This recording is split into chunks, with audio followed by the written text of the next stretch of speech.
Hi. இந்த வண்டி பார்த்தீங்கன்னா ஆக்டிவா 125 BS6. இதுக்கு முன்னாடி நம்ம சேனல்ல பார்த்துருந்தீங்கன்னா தெரிஞ்சிருக்கும். இந்த வண்டியை பத்தி வீடியோ போட்டிருப்பேன். அதுல வந்து இந்த மேக்னெட் காயில் வந்து கம்ப்ளைண்ட், இந்த மேக்னெட்லாம் உடஞ்சிருச்சுன்னு சொல்லி வீடியோ போட்டிருந்தேன்.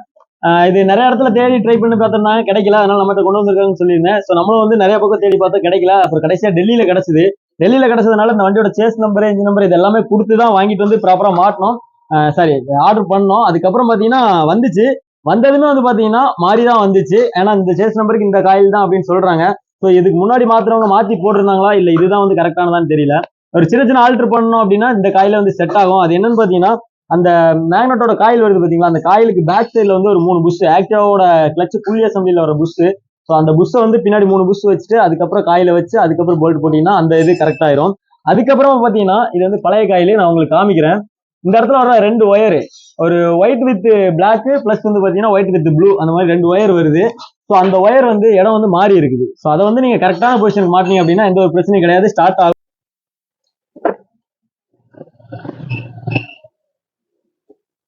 இப்போ பார்த்துருப்பீங்க, இந்த வண்டிக்கு எல்லாமே ரெடி பண்ணி ஸ்டார்ட் பண்ணியாச்சு. இந்த வீடியோ யூஸ்ஃபுல்லாக இருக்கும் நினைக்கிறேன். Stay tuned, by.